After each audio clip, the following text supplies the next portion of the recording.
Hey guys, once again, no makeup. I'm still sick, so I don't want to get my makeup contaminated. But today it is Book Review Friday, and as the title says, I am talking about Batman Eternal Volume 1 by Scott Snyder, James Tynion IV, John Layman, Ray Fox, Tim Seeley, Jason Fabok, Dustin Nguyen, Michael Janine, and Gilliam March. That's a crap ton of people. Sorry about the bare face, but let's go ahead and get started. So, Batman Eternal is one of the latest in the New 52. That means it is after at least the 5th volume of everything.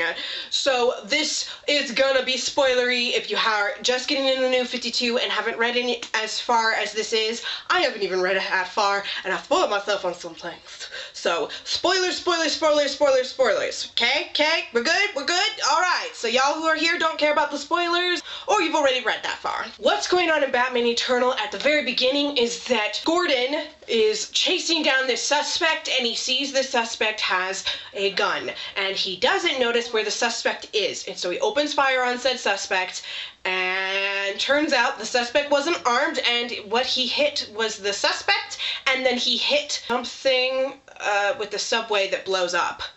And a huge explosion, a whole bunch of people are killed and injured, and Gordon is arrested. On top of that, the Roman is moving back into Gotham. Yeah, the Roman that Carmine Falcone was facing up against back in Batman Year 1, or 0 Year as they call it in the New 52. And yet, even on top of that, all sorts of crazy things are happening! Batman has no clue what's going on and has to pull in all of the members of the Bat family that are still alive, including Red Hood, Tim, and some people I've never even heard of have to come out of the woodwork to help Gotham as it begins this downward spiral into chaos. And this time it's more than normal chaos because the police commissioner's in jail! How did I feel about this? A 5 out of 5 stars. This is phenomenal because at no point do you really get a grasp of what's going on. It isn't until I'm about here they start to figure out who a bad guy is, someone who's pretending to be a good guy, and even then, that's all I can call. Because every few pages, every new little segment that's in this, and as you see, this is a chunky book, a new villain pops up. Villains that I've never heard of before, villains who are new. I don't know who the mastermind is. Every time you think, oh, the Roman's behind everything. Nope, he's just a pawn. Oh, the Joker's daughter's behind everything. Nope, she's just a pawn. All sorts of things.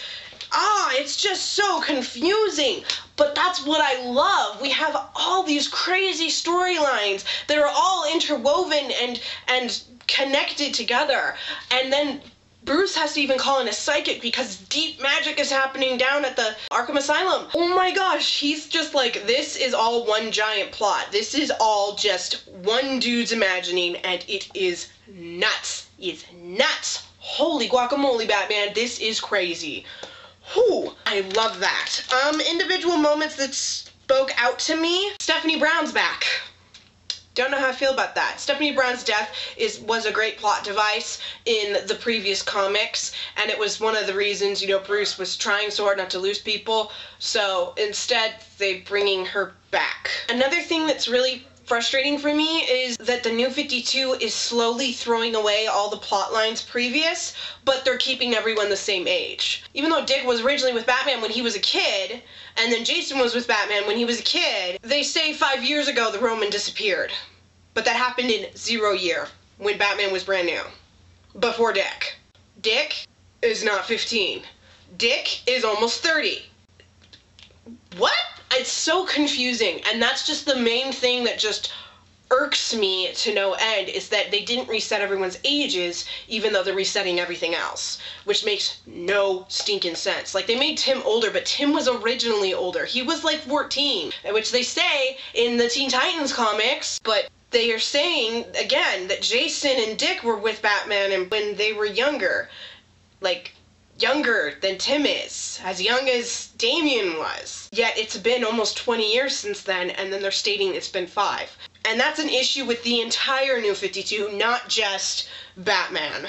However, even though the New 52 kind of makes me want to bang my head into a wall, this story is insane. There is some points, this whole thing with the artwork is irksome. I don't know who was in charge of artwork then, but I couldn't stand it. And it's the only point in the entire comic where the artwork is that annoying. Again, I love that we're having all sorts of things, and I am actually, as annoying as Stephanie Brown's being brought back in is a little bit, I do, however, like her story, and that they aren't doing to her what they did to Nightwing and Red Hood, where they changed the plot and yet kept them the same age. She is the same age as Tim or younger, and her story is beginning in Eternal, so I'm enjoying that. Also, I don't know how she's going to show up because she's Batgirl. She's the second Batgirl, Stephanie Brown, after Barbara loses her legs. So there's just a lot of things that are just frustrating in the New 52 and how it doesn't actually quite mesh very well. They're doing to the Batman what they did with Star Wars, where it doesn't always make sense because not everything is canonized. Except this is all canon. It's just so frustrating. Anyway, so that's my biggest irk about it. At no point was I grossed out. In case you guys didn't see in my monthly wrap-up, Batgirl 5 grossed me out. Like, really bad. And although there are some pretty creepy things that go down in here, nothing grosses me out. There's just the artwork that irked me. I do love that I can't call this plot. I called one thing. Big whoop. So this is currently the book to beat. I've read pretty good books so far this year. None of them have topped this yet. Some have come very close, which I will talk about in next week's video. But this is the book to beat right now. I don't know if it's going to stay on top like Night of the Owls did, because again, the New 52 is starting to bother me, how their story's not meshing. I keep talking about it because it just really bothers me. But yeah, I am eager to learn what's going to happen. How does Gordon get out of jail now that, even though they do know that he was framed? What are all the different storylines going to? What's going to happen with Batwing and Robin's storyline and Red Hood's storyline? I don't really know. I don't know. I really loved it. It's pretty darn crazy. So I can't wait till volume 2, even though this is brand spanking new. This came out at the beginning of the year. In case you didn't know that. That's why I read it, or at the end of last year, and that's why I read it at the beginning of this year, because it's brand spanking new. So hopefully we can get a hold of volume 2 soon. Alright, thank you guys so much for watching. Please give this video a thumbs up if you enjoyed it. Subscribe to see more. Make sure you check out my previous video. I'm giving away some items. Links down below. All you have to do is comment on the video. All the rules are in the video, so check to stay on. Good luck with your reading, and I'll see you in the next video. Bye!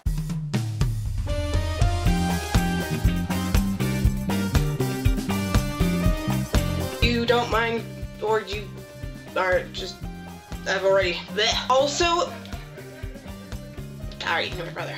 He was 14 or 15, which they say in this, or not in this.